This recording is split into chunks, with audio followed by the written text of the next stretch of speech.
संस्कृत की क्लास में आज हम चौथा पाठ पढ़ेंगे। तीसरा पाठ जो है वो पाठ्यक्रम से कट चुका है, तो आज चौथा पाठ पढ़ेंगे गीता अमृतम। आपका जो बोर्ड का पेपर है उसका पैटर्न अब थोड़ा परिवर्तित हो गया है, तो अब एमसीक्यू टाइप के क्वेश्चंस भी आएंगे, तो इसलिए आप पाठ को ध्यान से पढ़ें। जितना पढ़ा रहे हैं उसको ध्यान से सुने और याद रखें।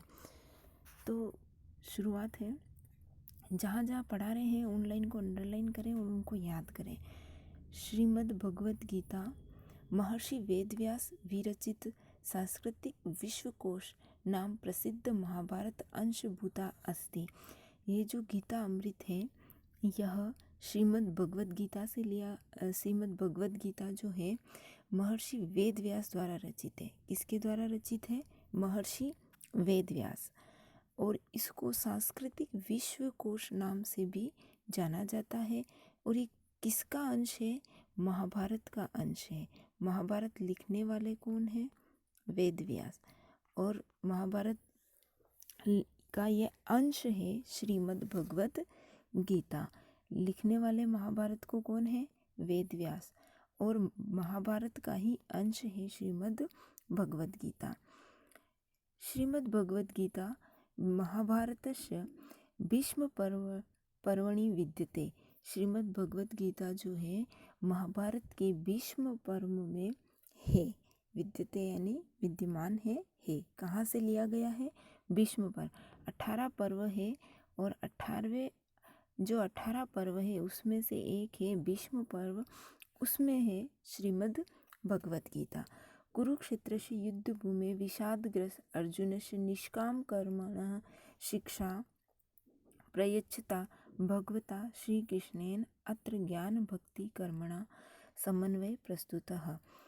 कुरुक्षेत्रः युद्धभूमि। कुरुक्षेत्र के युद्ध, जब महाभारत का युद्ध होता है तो कुरुक्षेत्र में युद्ध भूमि में विषादग्रस्त, विषाद यानी दुखी, अर्जुन को निष्काम कर्म की शिक्षा देते हुए, प्रयच्छताम देते हुए भगवान श्री कृष्ण ने यहाँ पर ज्ञान भक्ति कर्म का समन्वय प्रस्तुत किया गया है। ज्ञान का भी, भक्ति का भी और कर्म का, इन तीनों का ही समन्वय यहाँ पर बताया है। पाठे अस्मिन् गीताया द्वितीय अध्यायतः द्वादश अध्याय पर्यंतः। इस पाठ में गीता के दूसरे अध्याय से 12वें अध्याय तक कर्म योग, आत्मसंयम योग, भक्ति योग का महत्वपूर्ण श्लोक निहित है या दिए गए हैं।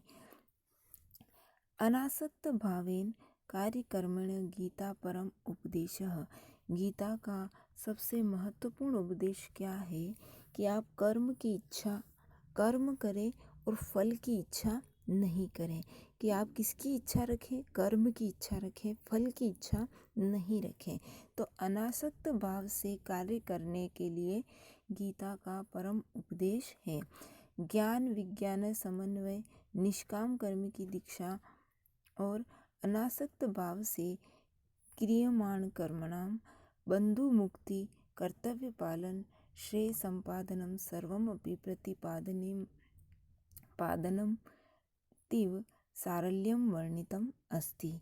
कि इसमें बताया कि ज्ञान विज्ञान का समन्वय, निष्काम कर्म की दीक्षा लेना, अनासक्त भाव से जो किया गया कर्म है और कर्म बुद्धि बंधन मुक्ति से युक्त और कर्तव्य पालन को ही श्रेष्ठ मानना का संपादन, इन सभी का प्रतिपादन जो है वो बहुत ही सरल भाषा में, सारल्यम यानी सरल भाषा के द्वारा यहाँ वर्णित है। तो इसमें बताया गया है, 3 पार्ट में बताया है। एक तो है कर्म योग, दूसरा है आत्मसंयम योग और तीसरा है भक्ति योग। यहाँ पर यह अन्वय दे रखा है। इस अन्वय की सहायता से आपको इन श्लोकों का अर्थ याद करना है, क्योंकि इनसे ही जुड़े हुए प्रश्न आपके वहाँ पर आएगा। एक श्लोक दे दिया जाएगा, नीचे जो प्रश्न दे दिए जाएंगे, आपका जो 11th का पेपर पैटर्न था, 11th में जैसे श्लोक थे और उसके नीचे प्रश्न थे, 4 प्रश्न, और आपको वही श्लोक से पढ़ के प्रश्न का उत्तर देना है, वही रहेगा कि उसी तरीके से प्रश्न आएंगे। खाली कुछ छोटे जो प्रश्न हैं वह भी उसमें अभी जो है नए प्रश्न पत्र में वह ऐड कर दिए गए हैं। तो आप वह भी ध्यान रखें, हर श्लोक को ध्यान से पढ़ें, कौन कह रहा है, किससे कह रहा है और क्या कह रहा है। 3 चीज़ें ध्यान रखें। कोई भी पाठ पढ़ रहे हैं, कौन कह रहा है, किससे कह रहा है और क्या कह रहा है, यानी पाठ क्या कह रहा है, किससे कह रहा है, किससे संबंधित है। इन 3 चीज़ों को ध्यान में रखेंगे तो आप हर प्रश्न का उत्तर आराम से दे सकेंगे। इसलिए पाठ का सार अपने को ध्यान में होना चाहिए कि इस पाठ में कौन वार्तालाप कर रहा है, कैसी वार्तालाप कर रहा है। इन चीज़ों का विशेष रूप से ध्यान में रखें। बहुत ही सरल पाठ है, तो हम शुरू करते हैं। पहला श्लोक है, योगस्थ कुरु कर्माणि संग त्यक्त्वा धनंजय सिद्ध असिद्धियो समो भूत्वा समत्वम योग उच्यते। तो इसमें बताया कि योगस्थ यानी योग में स्थित होकर के, कुरु करो, कर्माणि कर्म को, संगत्वम का मतलब है आसक्ति को, संगत्वम यानी आसक्ति यानी उसमें आसक्त होना, लगे रहना, त्यक्त्वा त्याग करके, धनंजय यानी अर्जुन, कि हे अर्जुन, यहाँ धनंजय किसके लिए बोला है, अर्जुन के लिए। तो हे अर्जुन तुम क्या करो, योगस्थ यानी योग में स्थित होकर के, योग साधना, अपने मन को वश में रखना, अपनी इंद्रियों को वश में रखना, कुरु कर्माणि कर्म को करो, यानी योग में स्थित होकर के तुम कर्म को करो। संगम त्यक्त्वा धनंजय, संगम यानी आसक्ति को, त्यक्त्वा यानी छोड़ करके, धनंजय हे अर्जुन तुम योग में स्थित होकर के कर्म को करो और आसक्ति को त्याग दो। आसक्ति यानी विषय, मोह, माया इत्यादि को तुम त्याग दो, व्यर्थ की बातों को त्याग दो और योग में स्थित होकर के तुम कर्म को करो। सिद्धि असिद्धियों यानी सफलता और असफलता, सिद्धि यानी अपने कर्म लक्ष्य की प्राप्ति हो, सिद्धि और असिद्धि में, सिद्धि असिद्धि यानी सिद्धि यानी सिद्ध होना, असिद्धि यानी सिद्धि की प्राप्ति नहीं होना, यानी सफलता, सिद्धि यानी सफलता, असिद्धियों या संधि विच्छेद है, सिद्धि असिद्धियों यानी सफलता और असफलता में समो भूत्वा, समो यानी समान होकर के, समो समान, भूत्वा होकर, समत्वम योग उच्यते, इसी को समत्वम, सम यानी समान, त्वम यानी समानता की मनोवृत्ति, समानता की मनोवृत्ति को योग कहा गया है। यानी इस प्रकार की जो समान भावनाएं हैं, कौन सी, चाहे सफलता मिले चाहे असफलता मिले, इसमें समो भूत्वा समान होकर के, इसी को समत्वम योग उच्यते, इसी को समानता की मनोवृत्ति को ही, ऐसी जो समान मनोवृत्ति है, मन की इच्छा है, इसी को योग उच्यते, योग कहा गया है। तो आपका प्रश्न बन सकता है यहाँ पर, योग किम उच्यते, योग किसे कहते हैं, किसे कहेंगे, सिद्ध असिद्धि समो भूत्वा, जो सफलता और असफलता में समान होकर के, समत्वम योग उच्यते, यह जो समत्वम की भावना है, समानता की मनोवृत्ति है, उसी को योग कहते हैं। तो योग किसे कहते हैं, समत्वम।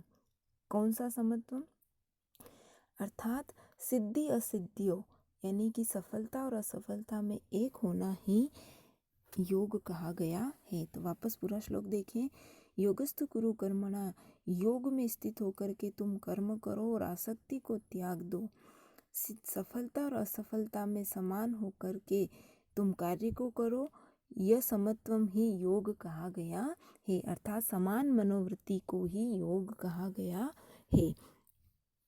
अगला देखें, नित्यम कुरु कर्मम त्वम कर्मम जम ही अकर्मणम।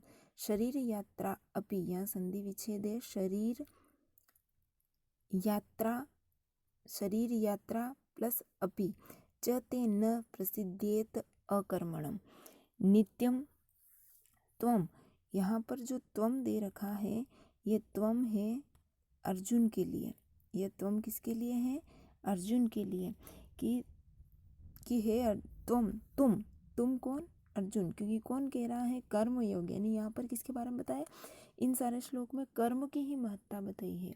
तो श्री कृष्ण जो है वो अर्जुन को कह रहे हैं कि हे अर्जुन, तुम क्या करो? कर्म करो। कौन सा कर्म करो? नियत कुरु कर्मः। नियत का मतलब है कि जो शास्त्रों में बताया गया है, कि जो धर्म संगत है, जो बड़े महान पुरुष जो हैं वो कह के गए हैं, ऐसे नियत कर्म को तुम करो। और कर्म ज्ञा ही अकर्मणः। ज्ञा का मतलब होता है, ये जो दे रखा है,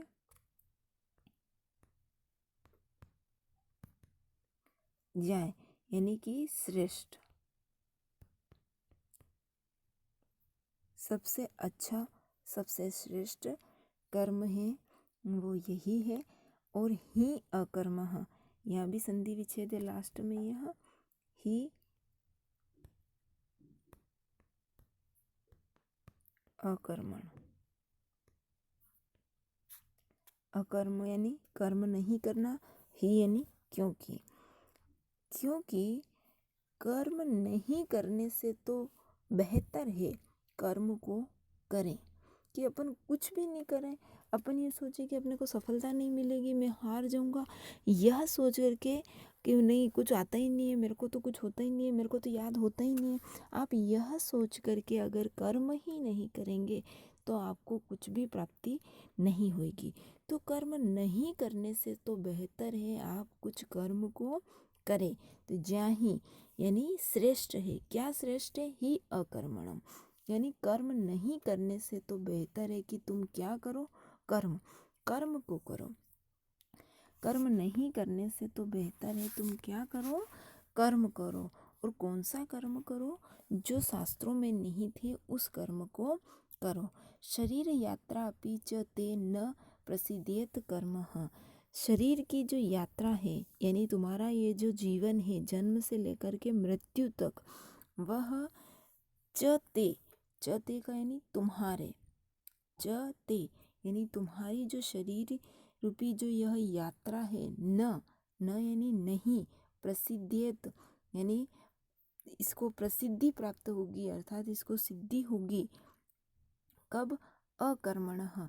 अगर तुम अकर्म रहोगे, अकर्मण यानी कर्म नहीं करना, यदि तुम अकर्मण्य रहोगे, तुम कर्म नहीं करोगे, तो तुम्हारी यह जो शरीर रूपी जो यात्रा है उसमें तुमको प्रसिद्धि प्राप्त नहीं होगी, तुमको सफलता प्राप्त नहीं होगी, तुमको सिद्धि की प्राप्ति नहीं होगी। कि जिस सिद्धि के लिए, जिस प्रसिद्धि के लिए तुम्हारा जन्म हुआ है, उस शरीर रूपी यात्रा का प्रसिद्धि तुमको प्राप्त नहीं होगी, तुमको सिद्धि प्राप्त नहीं होगी। कैसे नहीं होगी? अकर्मणः। यदि तुम अकर्मण्य रहे, यदि तुम कर्म नहीं करोगे। तो वापस देख लो पूरे श्लोक को, कि नियत कुरु कर्मः, शास्त्रों में निहित कर्म को ही तुम करो। कर्म ज्याहि ही अकर्मणः। कि कर्म नहीं करने से तो मतलब कर्म नहीं करने से तो बेहतर है, श्रेष्ठ है कि तुम कर्म को करो। नहीं करने से बेहतर क्या है? नहीं करने से श्रेष्ठ क्या है? तुम कर्म को करो। शरीर यात्रा अपि च ते प्रसिद्ध अकर्म। यह तुम्हारी शरीर रूपी जो यात्रा है वह तभी सिद्धि को प्राप्त करेगी जब तुम कर्म को करोगे। कर्म करने से ही शरीर रूपी यात्रा की जो सिद्धि है वह तुमको प्राप्त होगी। इसलिए शास्त्रों में निहित कर्म को करो। कर्म नहीं करने से तो बेहतर है, श्रेष्ठ है तुम कर्म को करो। अगला देखें कि कर्मण्य ही संसिद्ध्यमास्थिताः जनक आदयः लोकसंग्रमेव अपि संपश्यन्त कर्तुम अहर्षि। यानी यहाँ पर बताया है कर्मण्येव यानी कर्म ही संसिद्ध्य स्थिताः। समसिद्धि, समसिद्धि का मतलब है परम सिद्धि। आस्थिताः यानी प्राप्त होती है। यानी कर्मण्य ही, कर्म से ही क्या होता है, परम सिद्धि प्राप्ति होती है। अगर अपन कर्म करेंगे तब भी हमको परम सिद्धि की प्राप्ति होगी। अर्थात हम कुछ भी नहीं करेंगे तो हमको उस कार्य का फल कहाँ से प्राप्त होगा। अगर आप पढ़ाई करेंगे ही नहीं, बिल्कुल भी नहीं पढ़ेंगे, किताब भी नहीं खोलेंगे तो आपको कहाँ से मार्क्स मिलेंगे। हमको थोड़ी बहुत किताब खोलनी पड़ेगी। हम जो वीडियो बना रहे हैं उसको देखना पड़ेगा। आप इसको खोलोगे ही नहीं, PDF देखोगे ही नहीं तो आपको कहाँ से समझ में आए। आप सोच लो कि नहीं हमको तो संस्कृत समझ में आती ही नहीं, हमको पढ़ना ही नहीं है, तो आप फिर कहाँ से पढ़ोगे। आपको थोड़ा बहुत कुछ पढ़ना पढ़ोगे तो समझ में आएगा। नहीं पढ़ोगे तो आपको पता कैसे चलेगा कि आपको क्या आ रहा है और क्या नहीं आ रहा है। कितनी बार ऐसा होता है कि अपने को पहले से ही बहुत कुछ आ रहा होता है और थोड़ा पढ़ते हैं तो अपने को पूरा आ जाता है। जैसे ये पाठ है, श्रीमद् भगवत गीता के बारे में आप जानते हो कि किस प्रकार से आपने महाभारत भी देखी है, अभी लॉकडाउन में भी देखी होगी। तो महाभारत के बारे में आप जानते हो कि किस प्रकार अर्जुन जो है वो निष्कर्म हो जाता है कि हमें युद्ध नहीं लड़ूंगा, तो श्री कृष्ण ही उनको उपदेश देते हैं। तो हमको थोड़ा बहुत तो ज्ञान है पहले से, अगर हम थोड़ा और पढ़ेंगे तो अपनों को पूरा ज्ञान हो जाता है। तो कर्म से ही हमको परम सिद्धि की प्राप्ति होती है। जनक आदयः, जनक राजा जनक इत्यादि जो पहले जितने भी महान पुरुष हुए हैं उनकी तरह, आदय यानी आदि, यानी ऐसे जो महान पुरुष हुए हैं उनको जिस प्रकार से परम सिद्धि की प्राप्ति हुई है, उनको जैसे अपने जीवन में सफलता प्राप्त हुई है, उनको अपने जीवन का लक्ष्य की प्राप्ति हुई है, वैसे ही हम भी अगर उनकी तरह नियत कर्म को, शास्त्रों में निहित कर्म को करेंगे तो हमको क्या होगी, संसिद्ध्यमास्थिताः, परम सिद्धि की प्राप्ति होती है। जैसे जनक आदि महान पुरुषों को परम सिद्धि की प्राप्ति हुई है, वैसे हमको भी परम सिद्धि की प्राप्ति होगी। किससे होगी, कर्मण्य है, कर्म से ही प्राप्ति होगी। लोकम संग्रमेव अपि संपश्यनं कर्तुम अहर्षति। लोक संग्रह यानी इस संसार में जितने भी ऐसे जनक आदि महान पुरुष हुए हैं, ऐसे लोग, ऐसे इस संसार में महान पुरुषों के जीवन को, उनके ऐसे जीवन लोगों के उनके जीवन में जितनी भी प्रसिद्धि है उनका संग्रह करते हुए, संपश्यनः अच्छी प्रकार से देख करके, कर्तुम करने के लिए, ऐसे संपश्यनः यानी देख करके, अहर्षि, अहर्षि यानी योग्य है। यानी वापस देखें कि इस प्रकार से लोक संग्रह को देखते हुए तू कर्म करने योग्य है। यानी इस लोक में लोक संग्रह एवं लोक संग्रह, तो लोक संग्रह एवं लोक संग्रह को संपश्यनः देखते हुए, तो देख लोग इस संसार में कितने ऐसे महान पुरुष हुए, उन लोगों के संग्रह को देख करके ही कर्तुम अहर्षि, कर्म करने योग्य है। तो कर्म करने योग्य है कैसे, इस संसार में जैसे भी जितने भी लोग हुए हैं उनके महान पुरुषों को चरित्र को देख करके तो अपने जीवन में भी योग्य कर्म को कर। तो वापस देख लें एक बार, कर्मण्य ही संसिद्धितः, कर्म से ही परम सिद्धि की प्राप्ति होती है। जनक आदि लोगों के संग्रह को देख करके ही तू कर्म करने योग्य है। यानी इन सब को देख करके ही, देखते हुए ही तू कर्म कर, यही तेरे योग्य है। अगला देखें, यद आचरित या संधि विच्छेदे यद, यदि, यद वापस देख लें,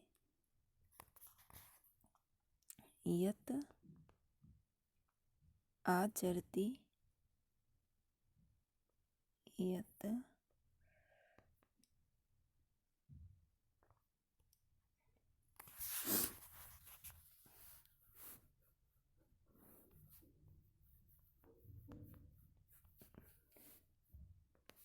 यत यत आचरति,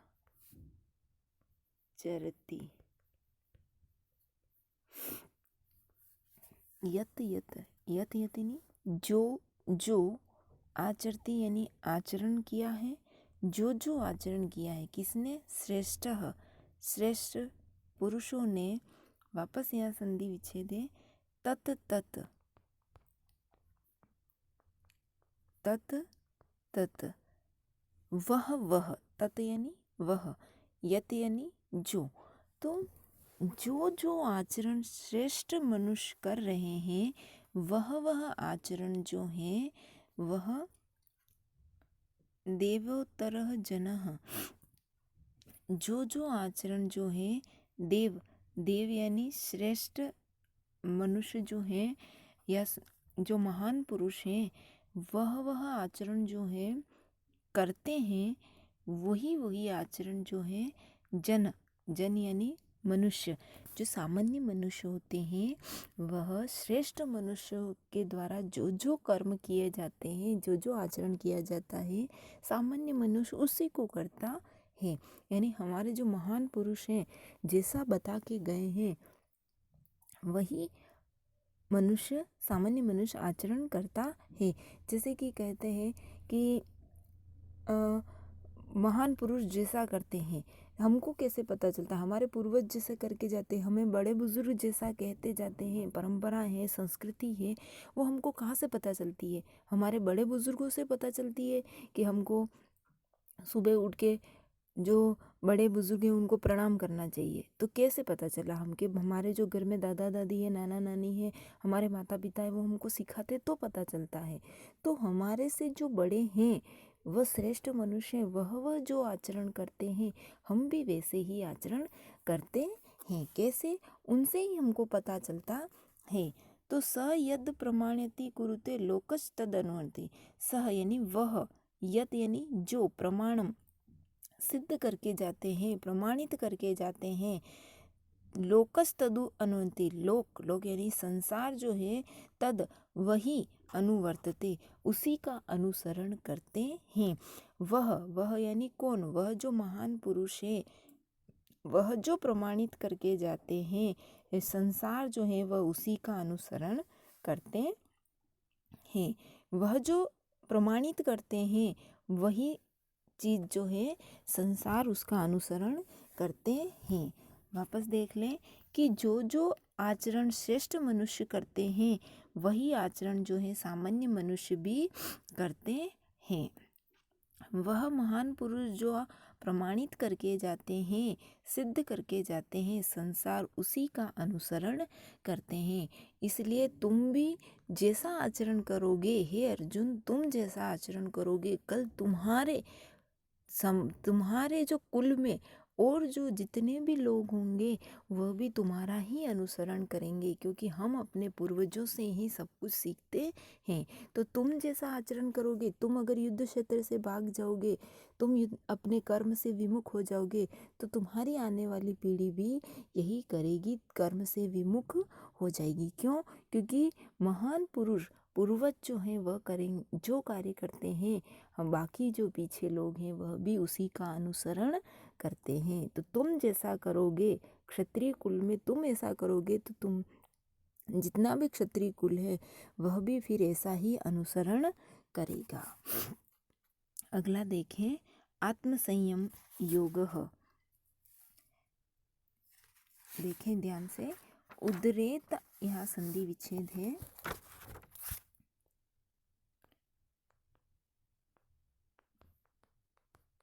उद्रेत आत्मना आत्मना आत्मनम।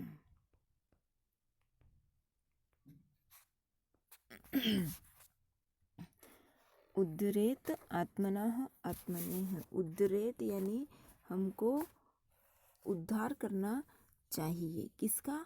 आत्मना आत्मनम यानी स्वयं की आत्मा का, स्वयं से स्वयं की आत्मा का। उद्रेत यानी हमको स्वयं की आत्मा से ही उद्धार करना चाहिए। किसका उद्धार करना है? अपनी स्वयं से ही स्वयं का उद्धार करना चाहिए। यहाँ संधि विच्छेद है, न आत्मनः अवसादयति।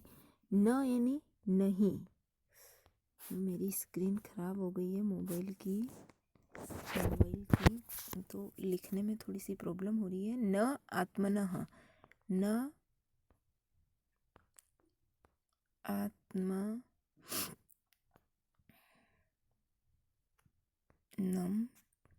अवसादयति। अवसादयत का मतलब होता है पीड़ित करना चाहिए। न यानी नहीं, आत्मनः यानी आत्मा को, स्वयं की आत्मा को कभी भी पीड़ित नहीं करना चाहिए। देखो यह किसके बारे में बताया है? आत्मसंयम यानी स्वयं की आत्मा के बारे में बताया गया है। उद्धारेत आत्मनो यानी उद्धार करना चाहिए अपनी ही स्वयं की आत्मा का, अपने स्वयं का ही भला करना चाहिए। न आत्मनेव अवसाद्यते, अपनी स्वयं की ही आत्मा को कभी भी पीड़ित नहीं करना चाहिए।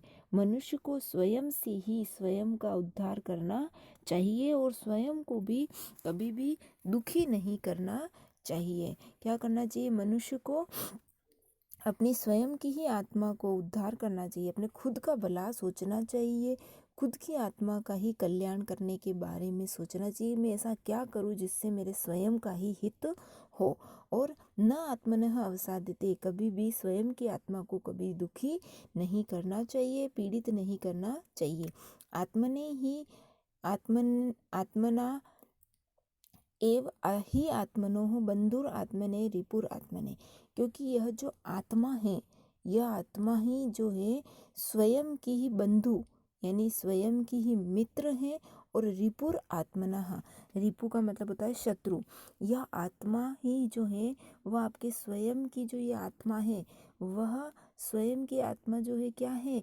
वह मित्र भी है और स्वयं का शत्रु भी है। अर्थात यह जो आत्मा है वह शत्रु भी है और इस स्वयं की ही मित्र भी है। इसलिए मनुष्य को स्वयं की ही, स्वयं का यह आत्मा मित्र है और स्वयं की ही शत्रु है। इसलिए इस आत्मा को कभी भी दुखी नहीं करें और इसके कल्याण के बारे में ही सोचें, क्योंकि मनुष्य का स्वयं का ही शत्रु और मित्र यह स्वयं की आत्मा ही है। यही आपको सच्चे कर्म में लगाती है। इसलिए अपनी आत्मा को, अपने मन को वश में रखना चाहिए। अगला देखें, युक्त आहार विहारस्य युक्त चेष्ट कर्मसु निष्पृश्य सर्व कामे भी युक्त इति उच्यते सदाह। यानी युक्त, यहाँ संधि विच्छेद, युक्त आहार विहारस्य यानी मनुष्य जो है यथा योग्य, जैसा बताया गया है वैसा आहार और विहार करने वाला हो। यानी विहार जैसा कार्य करने वाला, आहार जैसा भोजन, यानी मनुष्य जैसा योग्य भोजन करता है। कहते हैं ना, जैसा खाना खाएंगे, जैसे अपन रहेंगे, रहना उठना बैठना, तो उसी से अपना चरित्र पता चलता है। आप जैसे रहोगे, जैसे कपड़े पहनोगे और जैसा खाना खाओगे, आपके शरीर का विकास वैसा ही होगा। तो यथा योग्य जैसा आहार और विहार करेंगे, युक्त चेष्टा कर्मशु, और उसी के अनुसार यथा योग्य जो है वह कर्म में हम जैसे चेष्टा रखेंगे, कर्मों में यथा योग्य हम जैसी चेष्टा रखेंगे, जैसा कर्म करेंगे। निष्पृश्य, निष्पृश्य का मतलब है कामना रहित, निष्पृश्य का मतलब होता है कामना से रहित। सर्व कामेभ्यो, सभी कामनाओं से रहित। युक्त, युक्त का मतलब है योग सिद्धि से युक्त। इति युच्यते तदाह, वही पुरुष जो है वह योग युक्त होता है। कौन योग युक्त होता है? कि जो यथा जैसा बताया गया है, शास्त्रों में जैसा बताया गया वैसा आहार और विहार करेगा और वैसा ही कर्म करेगा। जैसा कर्म कहा गया कौन सा? युक्त चेष्टः, योग्य कर्म करेगा। कौन सा? जैसा शास्त्रों में बताया गया है वैसा कर्म करेगा। निष्पृश्य, सभी कामनाओं से रहित होगा, वही योग्य पुरुष कहलाएगा। इति युच्यते, ऐसा कहा गया है। किसको कहा गया है? कि जो शास्त्रों में निहित कर्म को करेगा, सभी कामनाओं से युक्त दूर रहेगा और जो युक्त यथा योग्य आहार और विहार करेगा, ऐसे ही मनुष्य जो है वह सिद्ध पुरुष कहा जाता है। किसको कहा गया है? जो यथा आहार और विहार करेगा, जो योग में निहित कर्म को करेगा, सभी कामनाओं से रहित होगा, उसी को योग्य पुरुष कहा गया है। अगला देखें, यो माम पश्यति सर्वत्र सर्वम यह मई पश्यति। यो मां, जो मुझे सभी जगह देखता है, यानी जो मुझे सभी प्राणियों में देखता है। कहते हैं ना कि सभी प्राणियों में ईश्वर का निवास होता है, तो जो मुझे सभी प्राणियों में देखेगा, सर्व च मई पश्यति, उसको मैं सभी जगह देखूंगा। यानी उस जो मेरे को सब में देखेगा, मैं उसको देखूंगा। तस्य अहम न प्रणश्यामि, तस्य उसको मैं, न प्रणश्यामि, प्रणश्यामि का मतलब है उसको मैं कभी भी अदृश्य नहीं होता। प्रणश्यामि का मतलब होता है अदृश्य, न यानी नहीं, तो उसके लिए मैं कभी भी नष्ट अदृश्य नहीं होऊंगा। उस मनुष्य के लिए मैं कभी भी अदृश्य नहीं रहूँगा। च मैं प्रणश्यति, और उसको मैं सब जगह दिखाई दूंगा। क्यों? क्योंकि वह मुझे सभी जगह देख रहा है। तो श्री कृष्ण अर्जुन से कहते हैं कि जो पुरुष है, जो मनुष्य है, वो सभी प्राणियों में मुझे देखता है कि मैं सभी जगह हूँ, तो वह उसके लिए सर्व च मई पश्यति, मैं उसको सभी जगह देखूंगा। यानी वो कहाँ कहाँ मेरी ज़रूरत है, मैं उसको वहाँ पर देखूंगा, और इसलिए मेरे लिए वो कभी भी अदृश्य नहीं होगा और उसको मैं सभी जगह देखूंगा। क्यों? क्योंकि वह मेरे लिए, वह सभी मनुष्यों में मुझे देखता है। आगे देखें, असंयत आत्मनः योगो दुष्प्राप्य इति मे मति। असंयत आत्मनः यानी असंयत यानी ऐसी आत्मा जो संयमित नहीं है, जिसका मन जो है वह वश में नहीं है। तो योगो दुष्प्राप्य इति मे मतः, कि उसको योग, उसको जो है सिद्धि की प्राप्ति नहीं हो सकता, कठिन है। कि जिसका मन है असंयत आत्मनः योगो दुष्प्राप्य, असंयत जिसका मन वश में नहीं है, उसको योग की प्राप्ति नहीं होती है। इति में मतः, में मति, ऐसा मेरा मानना है। श्री कृष्ण कहते हैं कि जिसका मन वश में नहीं है, उसको कभी भी प्रसिद्धि की, सिद्धि की प्राप्ति नहीं हो सकती है। भाई अपना मन वश में रहेगा तभी तो हम ईश्वर की आराधना कर सकेंगे, अपना कर्म कर सकेंगे। जिसका मन ही वश में नहीं है, वह अपना कर्म कैसे करेगा? तो कर्म नहीं करेगा तो उसको सिद्धि की प्राप्ति नहीं होगी। इसलिए मनुष्य को कर्म करना आवश्यक है और कर्म करने के लिए मन का वश में होना आवश्यक है। तो असंयत आत्मनः योगः, कि जिसका मन वश में नहीं है, उसको योग की प्राप्ति, अपनी सिद्धि की प्राप्ति नहीं होगी। वश्य आत्मा तो यत्तताः शक्यो, यहाँ संधि विच्छेद है, यहाँ संधि विच्छेद है। शक्य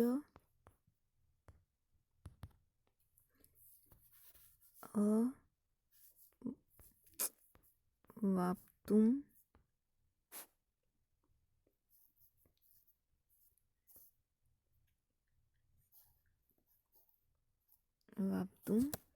उपायत। शक्य का मतलब होता है आसानी से, अवाप्तुम का मतलब प्राप्त करना, और उपायतः यानी उपाय से, किसी उपाय के द्वारा, कि वह सहज रूप से ही वश्य आत्मा, जिसकी आत्मा जो है वो वश में है, वह पुरुष जो है वह सहज रूप से ही उपाय करने से ही सिद्धि की प्राप्ति कर लेता है। यतता, यतता का मतलब होता है प्रयत्नशील। कौन सा पुरुष? प्रयत्नशील पुरुष। ऐसा प्रयत्नशील पुरुष जिसका मन जो है वह वश में है। वश्य आत्मा, जिसका मन वश, जिसकी आत्मा, जिसका मन जो है वो वश में है, ऐसा जो पुरुष है, कौन सा पुरुष? प्रयत्नशील पुरुष है, वह सहज रूप में ही उपाय करने से सिद्धि की प्राप्ति कर लेता है। तो वापस देखें कि जिसका मन जो है वह वश में नहीं है, उसको सिद्धि की प्राप्ति नहीं होती है, और जिसके मन वश में है, ऐसा प्रयत्नशील पुरुष उपाय करने से, कर्म करने से सहज रूप से ही सिद्धि की प्राप्ति कर लेता है। आगे के जो यह 4 पद्य हैं वह देखें। इसमें किसके बारे में बताया? भक्ति योग, भक्ति के बारे में बताया गया है कि मन जो श्री कृष्ण भगवान हैं उनको बहुत ही सरल है, इसलिए मैं पढ़ा रही हूँ। वीडियो थोड़ा लंबा हो चुका है, लेकिन ये बहुत सरल है, आपको आसानी से समझ में आ जाएगा कि भक्ति, कि श्री कृष्ण भगवान कह रहे हैं कि मुझे कौन कौन व्यक्ति जो हैं वह पसंद है, मैं किस किस को पसंद करूँगा, किस किस को करेंगे। यहाँ देखें, संनियमन, संनियम का मतलब होता है अच्छी प्रकार से वश में। संनियमन इंद्रिय ग्रामः, जिसने अपनी इंद्रियों को वश में कर लिया है। संनियम, नियम का मतलब होता है वश में करना, संनियम। अपनी इंद्रिय ग्रामः, अपनी इंद्रियों को वश में करने वाला। सर्वत्र समबुद्धियः, और सभी जगह सम यानी समान रूप से, बुद्धियः यानी बुद्धि को, सर्वत्र यानी सभी जगह समान रूप से बुद्धि रखने वाला, और अपनी इंद्रियों को वश में रखने वाला। अपनी इंद्रियों को वश में रखने वाला और सभी जगह समान बुद्धि को रखने वाला। ते प्राप्नुवन्ति माम, वह मुझे प्राप्त होता है, यानी मैं उसको सहज रूप से प्राप्त हो जाता हूँ। सर्वभूत हिति, सर्व यानी सभी, भूत यानी प्राणी, हित यानी भला, रता यानी लगा हुआ, जो सभी प्राणियों के हित में, भलाई में लगा हुआ मनुष्य है। 3 प्रकार का मनुष्य है, उसको मैं सहज रूप से प्राप्त हो जाऊंगा। किस किस को? जिसकी इंद्रियां वश में है, जिसकी बुद्धि जो है वह सभी में समान रूप से लगी हुई है, सभी को समान रूप से देखता है, और जो सभी प्राणियों के हित में लगा हुआ है, ऐसे को मैं सहज रूप से प्राप्त हो जाऊंगा। आगे देखें, अद्वेष्टा, जो द्वेष रहित है। सर्वभूतानां, सभी प्राणियों में। मैत्रेय, मित्रता का भावना रखने वाले। करुणा, दया रखने वाला। निर्मम, ममता रहित है। निरअहंकार, जो अहंकार से रहित है। सम दुख सुख, जो दुख और सुख में समान भाव रखने वाला। क्षमी, क्षमाशील है। जो मनुष्य अद्वेषा, द्वेष रहित है। सर्वभूतानां, सभी प्राणियों से द्वेष रहित है। मैत्रेय, मित्रता से युक्त है। करुणा, दया से युक्त है। निर्मम है, निरअहंकारी है। और सम दुख सुख, और जो दुख और सुख में समान है। और क्षमी यानी क्षमाशील है, उसको मैं सहज रूप से प्राप्त हो जाऊंगा। अगला देखें, यस्माद् न उद्वेजितः लोको, यस्माद् या संधि विच्छेद है। यस्मात् न उद्वेजित, उद्वेजिते, उद्वेग कि जिस जो कभी भी यस्माद् न उद्वेजितः, यानी जिसने कभी भी इस संसार में यस्माद् जिससे, यस्माद् यानी जिससे यह संसार है कभी भी कष्ट को प्राप्त नहीं हुआ। उद्वेज, उद्वेज यानी जिसको कह सकते हैं कष्ट, लोको यानी संसार, कि जिससे कभी भी यह जो संसार है कभी भी कष्ट को प्राप्त नहीं हुआ है। लोको तद न उद्वेजी, और लोक से, इस संसार से भी जिसको कभी भी किसी प्रकार का कष्ट प्राप्त नहीं हुआ। तो जिससे संसार को कोई उद्वेग प्राप्त नहीं हुआ, और जो प्राणी स्वयं भी कभी उद्वेजित कष्ट को प्राप्त नहीं हुआ है, और जो हर्ष यह संधि विच्छेद है, हर्ष और अमर्ष, जो हमेशा जो हर्ष रहे, अमर्ष, भय, उद्वेग से रहित रहे, जो हर्ष मतलब जीवन में जितनी भी परिस्थिति आए, चाहे दुखी की स्थिति आए, चाहे प्रसन्नता का विषय आए, उन सब में, और भय उद्वेग से मुक्त रहे। जीवन में प्रसन्नता, अप्रसन्नता, भय, दुख, इन सब से मुक्त रहे। यह च स में प्रिय, वह जो भक्त है वह मुझे प्रिय है। जिससे संसार को कोई कष्ट नहीं हुआ है, और संसार में रह रहे लोगों से भी उसने कभी भी कष्ट को प्राप्त नहीं किया है। न तो लोगों को कभी कष्ट दिया, न लोगों से कभी कष्ट को प्राप्त किया। न तो उसने जीवन में हर्ष हो चाहे अहर्ष हो, भय हो चाहे उद्वेग हो, इन सब से वह मुक्त रहा। ऐसा मनुष्य जो है वह मुझे प्रिय है, कि जिससे संसार को उद्वेग प्राप्त नहीं होता है, और ना ही उसने संसार से दुख या कष्ट को प्राप्त किया। ऐसा मनुष्य हर्ष, अमर्ष, भय, उद्वेग से रहित हो, ऐसा मनुष्य जो है वह मुझे प्रिय है।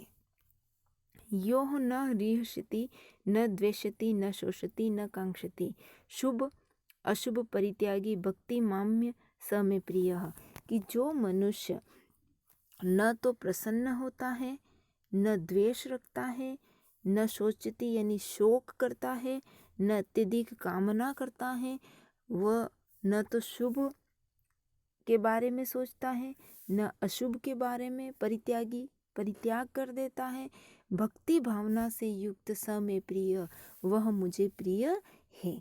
तो इन सभी को देखें ध्यान से वापस, कि जो मनुष्य न तो प्रसन्न होता है, न द्वेष भावनाओं से युक्त है, न शोक करता है, न अत्यधिक कामना करता है, न शुभ सोचता है, न अशुभ सोचता है, इन सबको उसने परित्याग कर दिया है, भक्ति मान्य, भक्ति भावना से युक्त स में प्रिय, ऐसा मुझे प्रिय है। ऐसा मनुष्य जो है वह मुझे प्रिय है।